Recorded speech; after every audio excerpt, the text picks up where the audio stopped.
Hey, hello, good morning. It's November 1st. Today is Friday, so I'm doing a Friday Reads. And in this video, I will be talking about books I have recently finished, books I'm currently reading, a few books I may read, and some shout out videos at the end. So this might be a long one. I haven't done a Friday Reads in a little bit. And I've finished a lot of books, so that was exciting. The first book I want to talk about was the only book I read for Victober, and that was The Woman in White by Wilkie Collins. All in all, I really did enjoy this book. It was full of mysteries and secrets, and I like frame stories where there's lots of diaries and letters and different narratives, and this one has several different points of view, which I enjoy. I would say one of the detriments of the novel is that, we get to know a couple of characters really well at the beginning, and those narratives fizzle out by the end, and we don't see what those characters are thinking as the mystery unfolds. And I was thinking that's a bit regrettable, and it's hard for me when I'm reading with this kind of feminist lens that I really can't turn off, is that the strongest woman character in the book is very strong at the beginning, and then she kind of disappears, and her sister also is really given no point of view of her own throughout. Everybody kind of projects their they all project themselves onto her, and she's kind of raised to this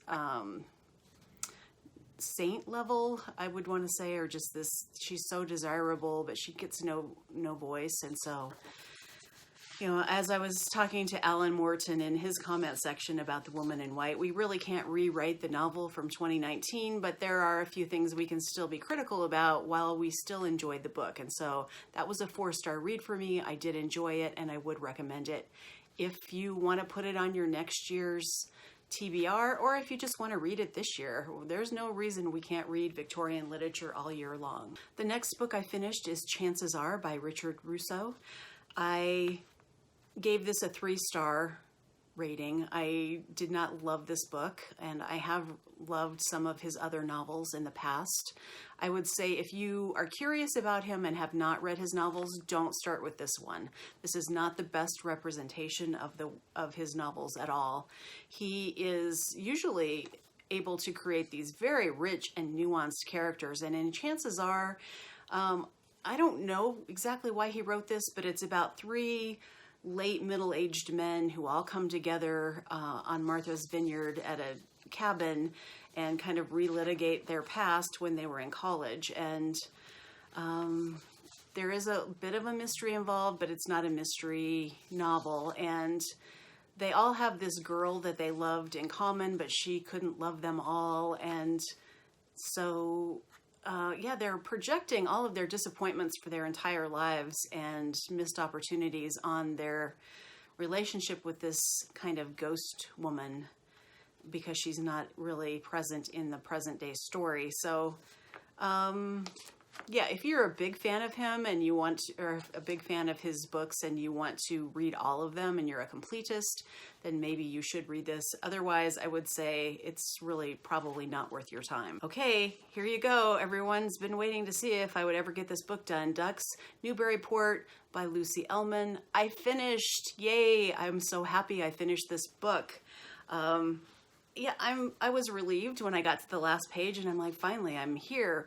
And I also was a little bit sad for a couple of days afterwards, just because it took me, probably 6 weeks. I don't even know what the dates were now that I read this book over, but it took me so long to get through it, and I was kind of deeply immersed into this stream of consciousness story that carries the entire narrative from beginning to end, with a few little intercessionary, is that the right word? Interspersed narratives that break things up a little bit. But it's a novel about America. It's a novel about the breakdown of culture, the breakdown of our world systems.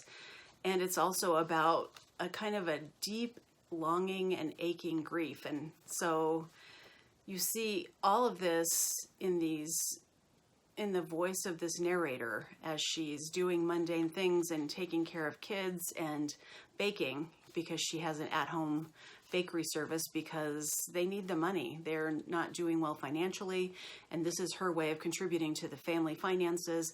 And while she's doing all these rote baking, I mean, she makes cinnamon rolls every day. So as she's doing these rote things, her mind is spinning, and she is already prone to anxiety and nerves and fear and just worrying about every little thing. And so you see all this worry ramped up in her thought process, but then there's also nuggets of stories from her past.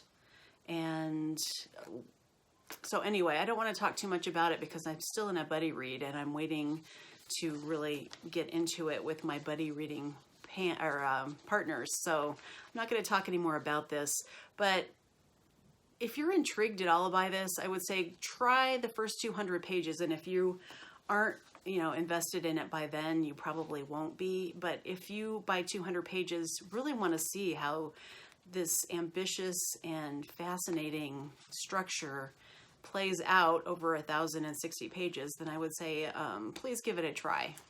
That was a 5-star read for me. The next book I finished was Right After the Weather by Carol Anshaw. This was a short, by comparison to Ducks, a 300-page novel about a woman who is living in Chicago. She's a set designer for theater productions, and she's looking for the right girlfriend. She's obsessed with an old girlfriend, and she has a best friend, and she's deeply invested in her life with her son, with the son of the best friend. The main character, Kate, is also alienated from her parents. They're kind of aloof and they're not very warm. And it all takes place in Chicago, and it takes place in the period between about September 2016 through April or May of 2017. So it's a short period of time. And as you may or may not remember, we were in the midst of a contentious election in that crazy time in 2016. I don't know if you can think back that far, but if you recall, we were very fraught. And then after the election, we were even, many of us, not all of us, I won't speak for everyone, were very upset with the result of the election and what might happen. So all of this plays into the novel, and I think you really can't write any more books about the present age unless you address what's happening in the world and what's happening in politics. And this is not a political novel, but that anxiety about what was really happening in America at that time does play into the plot of this novel, even though it's just about personal relationships. So I read this in 2 days.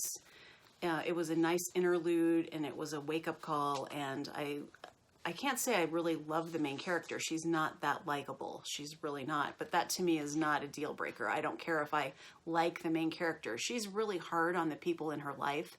She's hard on her parents, and she's really hard on herself. So there's a lot of introspection. Not everybody's going to like this kind of navel-gazing type of novel, but there's a lot to it. There's a lot of depth to it, and I think some of you might actually like it. I gave that a 4-star rating. Okay. The next nonfiction I read, I just decided to get a jump on Nonfiction November. I was watching television and I saw Ronan Farrow being interviewed. The book's called Catch and Kill: Lies, Spies, and a Conspiracy to Protect Predators by Ronan Farrow. And this is it was well written. Some of it was unintentionally amusing. I mean, he's self-deprecating, but it's also very disturbing as he's trying to report the Harvey Weinstein story, and he's doing, collecting data, collecting interviews, getting people on and off the record in full face or in shadow.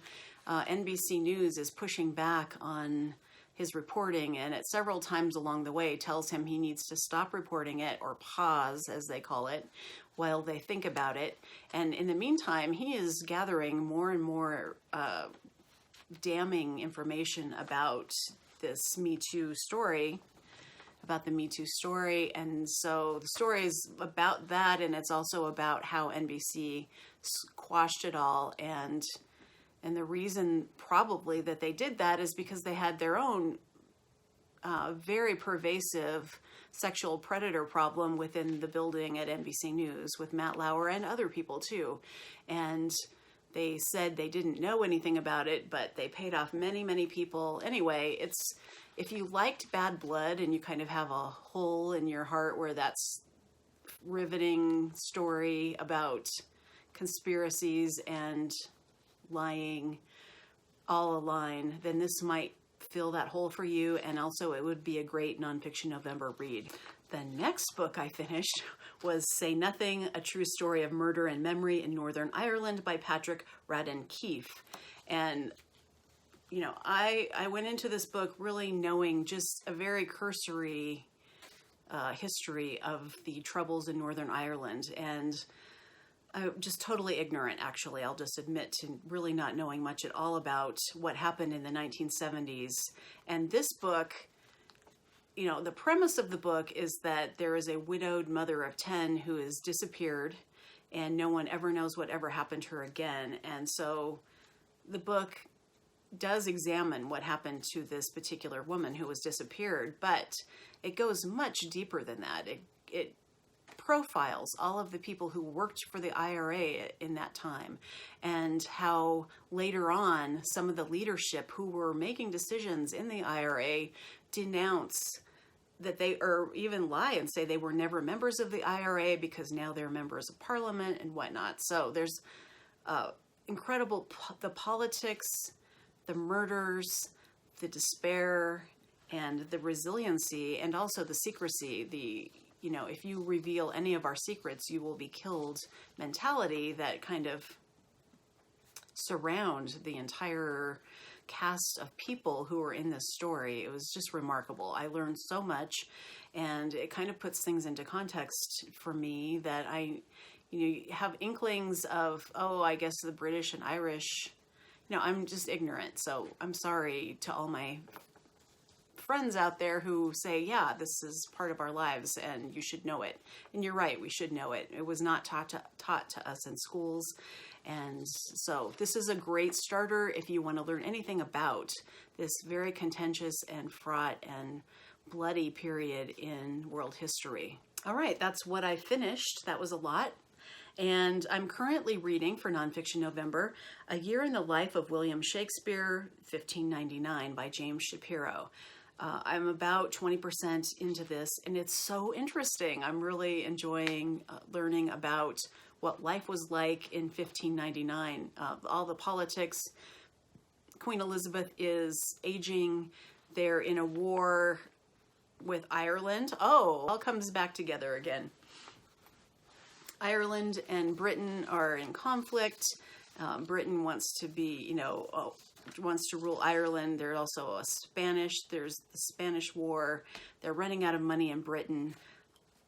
A lot of the consorts of Elizabeth are dying off because they're getting old. They're getting to be in their 40s and 50s, and lifespan's not that long. And she's, I think, close to 70, so she'll be dying in a few years. But then it also talks about Shakespeare and what was happening in the theater world, and the actors that were famous for certain roles, and the different theaters and how they stole the wood from one theater to build the Globe. And there's just, again, I'm very ignorant about certain things, and this is really interesting. I'm enjoying this book. The voice of it is very lively. It moves along quickly, but I feel like I'm learning a lot, so I'm enjoying that. And I'm still reading Honored Guest by Joy Williams, which is a book of short stories written in the early 2000s. I'm doing that as a buddy read with Mary and Ryan, and we are having a lot of fun just picking apart stories one by one and trying to unlock the mysteries of Joy Williams's prose, which is very complicated. And I even last night resorted to Googling, to see if I could find interviews or something that might help give me some access into the stories. And I did find something that was really useful and interesting. So these stories are really good. I wouldn't want all of my short stories that I read in my whole life to have all of the same complexities of these stories, but she is a singular voice and really interesting. So if you're looking for something beyond just a typical domestic short story, this might be something you'd want to look into. If you have any insights to Joy Williams, please leave them below in the comments. I could really use a boost. As I mentioned before in a previous video, I will be reading Milkman by Anna Burns very soon. I'm going to do that as a buddy read with Laura Fry, and I'm excited about that. I still want to read Olive Again by Elizabeth Strout. I want to read the novel All This Could Be Yours by Jamie Attenberg. I'm a fan of her. I follow her on Twitter, and I like her novels, and I'm excited about this one. And I want to read I Am, a memoir by Isaac Mizrahi, and he's the fashion designer. And I read his By the Book in the New Yorker, or no, I read his By the Book in the New York Times, and he has a really deep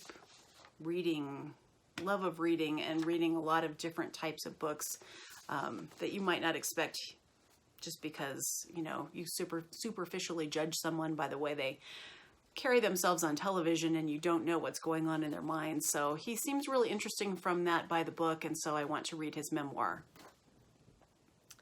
Finally, I'm going to get to the shout outs. I have a few shout outs. Finally, I'm going to do some shout outs. Hannah from Hannah's Books read The Telltale Heart the other day, and I don't think it needs to be Halloween for you to enjoy her beautiful reading voice and the whole atmosphere of the video as she set it up. So if you'd like to listen to a friend read you a story, then you should check out that video. Sharon Goforth did a Pile of Possibilities for Nonfiction November video that was really interesting and had some titles in there that you may want to add to your TBR.